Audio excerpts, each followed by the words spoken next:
Good afternoon, my friends. How's everybody doing? Wanted to talk a little bit about YouTube, and there are a couple subjects that I don't even want to talk about, but I'm going to have to. One of those subjects is the disgusting nature of pedophiles on YouTube, and the reason why I'm making this video is because of something I was watching about YouTube's recent decision to delete the comments section completely from tens of millions of videos with kids in them. And this came after a YouTuber expressed concern over the fact that people were finding these timestamps within the comment section, let's say of when kids were in certain positions, or if kids were in their bikinis, or, you know, basically all the disgusting shit that nobody even wants to talk about and face. The dark side that goes on, you know, behind the scenes. So YouTube's decision to eliminate the comment section is a huge thing. And it may be rightfully enacted. In fact, I've been afraid. I have kids. I have young boys, and fortunately I don't have to worry about a daughter, but I still have young boys, and it's the same type of problem when it comes to what they're looking at, what they're reading online. The comment section on even kids' videos can be very toxic. In any right, there's trolls. There's people who upload videos that appear to be cartoons, then in the middle show disgusting scenes or something totally foul. People are really fucked up, and there's a lot of disgusting, shitty people out there. So it's very difficult. We as parents have to protect our kids against that. So, it was interesting because some people are concerned about the whole ad revenue because I guess Disney and another company instantly pulled their ads from a bunch of videos, and so, of course, everybody's concerned about ad revenue, and my thought is, the whole ad thing, I understand that's how people make their income, but that's also, it's kind of a difficult subject when it comes to an important issue. I don't know. Advertisers, let's just say, I personally hate advertising, but I understand that that's how some people make their money. But I just wanted to kind of put that out there first and let people know what was going on with that, because I thought that was an important thing. And it led me into thinking about YouTube as a whole and the platform and all the shit it's gone through. About a year ago, I had my channel deleted for, a month or two. And I got various strikes on my account for, improper videos, whatever. They don't tell you, inappropriate or whatever it might be, featuring nudity or drugs, or they don't tell you specifically. So I wrote them and I appealed them, but it took them a while because at that point they had deleted several accounts, thousands, if not millions of accounts.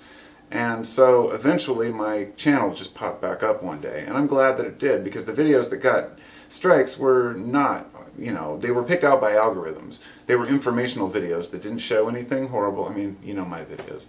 So as we're all growing together, and this, the internet is growing and YouTube is growing, there's a lot of bullshit that we have to deal with. I mean, it's not even necessarily the YouTube's bullshit, because I actually think that they're a pretty good company and they've taken good steps to, protect it. It's a hell of a lot better than it was. It was like the Wild West out here years ago. But it's not YouTube itself that's the problem, it's YouTubers.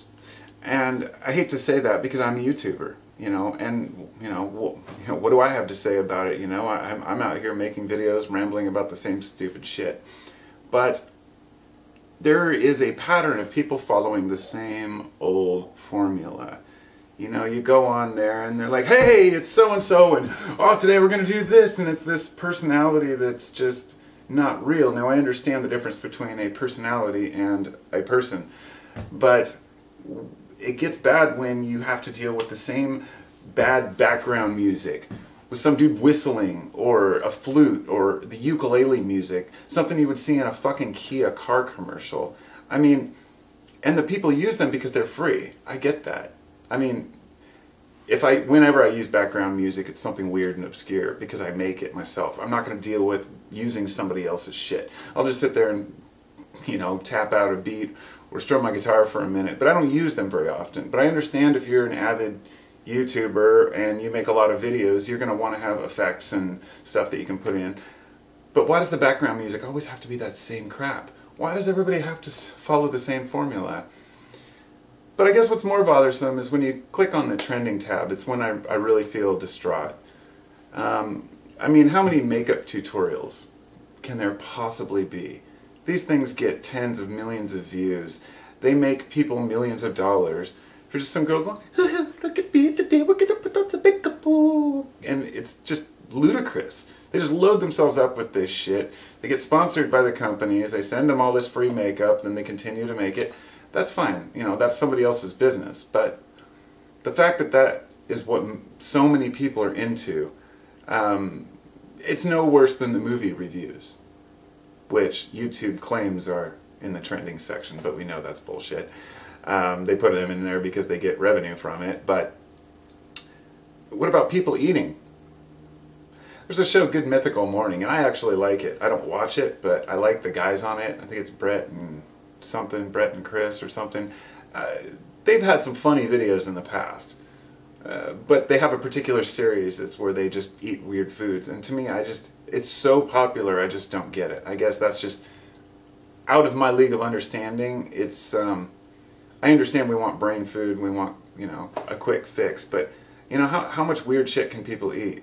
You know, and I guess I kind of grew out of that in Fear Factor, you know, and it's funny because of Fear Factor, you know, now Rogan is doing podcasts, and it's just it's a weird transition.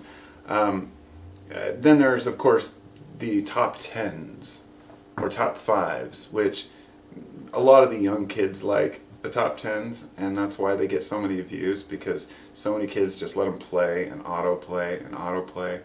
So another issue, of course, is the influencers, and this is I have ad block, and it's funny because so many people, I didn't realize more people weren't aware of ad block software. I mean, I use Firefox and I have an ad blocker on there. When I play YouTube, I don't get any commercials, but you can't avoid influencer marketing, where they say, oh, this episode's brought to you by VPN so-and-so, or, you know, the dude who does you know, a guitarist who's trying to sell you a mattress or something, and you're like, come on, you know? I've had a variety of companies write to me emails and ask if I would, you know, wanted to sponsor their product on my channel. And I'm like, you think I'm going to sell perfume on my YouTube channel? Are you crazy? But so many of the people, one guy emailed me recently, he's like, oh, if you need a manager for your channel, and I'm like, look, I'm just one guy, I manage it just fine, but I was like, I'm not looking to, you know, sell anything. I don't need a marketing executive. I don't want to sell other people's products on my channel. That's why I use Patreon. I guess I could use ads, but it's more for me not wanting to deal with it. I would just feel guilty. But the influencer marketing you can't avoid, and sometimes people slip it in. You know, it's in the background, a product that's sitting there, or they're wearing it on their shirt. It's no different than E.T. and Skittles, or Reese's Pieces, sorry. A whole variety of 80s movies which brought this whole like influence marketing in, which is where it started, product placement. And so we're constantly bombarded with these ads and these people trying to sell us shit. Well, we're the commodities. You know, our information and our histories are being sold like commodities. How you feel about that is totally personal and very, you know, it's up to you as an individual. But one last thing I'd like to talk about is, you know, where this is going and why it's an issue. Nobody feels like anybody's honest anymore. People feel like everyone is trying to sell them something, and in many cases that's correct.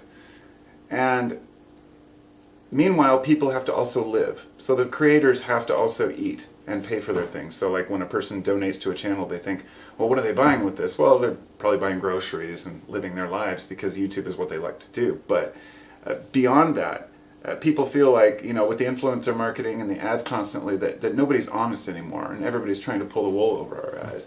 And because of that, compounded with the fact that we can't even trust what we read on the internet because of all the bullshit news that's out there. You notice I caught it before I said fake.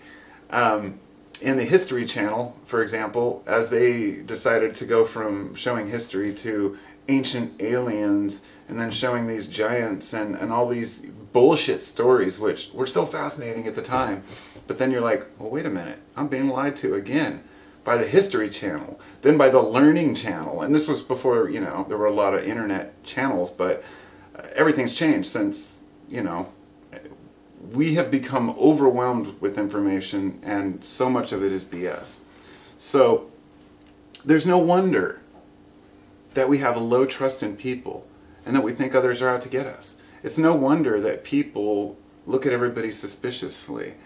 And I can understand how that can morph into a paranoia and a conspiracy type attitude that everyone's out to get us, and believe that we've been lied to from every agency, every group. I mean, when all we see is lies from each other, how can we expect that we're going to trust the higher powers, or those who have more power than we do, those in government or those in power?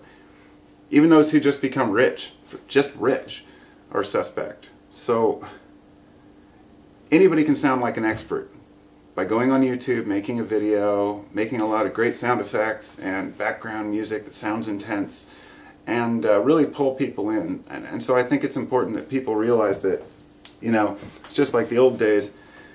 You got to be aware of what you're watching and know when you're being sold, know when you're being marketed to, and enjoy the material in the meantime, but don't get sucked into it and deluded into thinking that you need these things, like name brand products, or a particular type of clothing, or whatever it might be.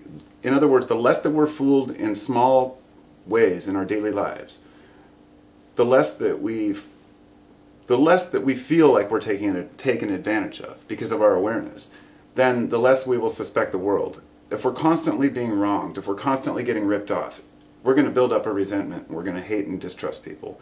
It's happened to me in the past when I was wronged by a couple friends that ripped me off really bad, and I was pissed off. I was angry. I didn't trust anyone. I didn't make any new friends for years. And looking back, I think you have to forgive and forget everyone and everything.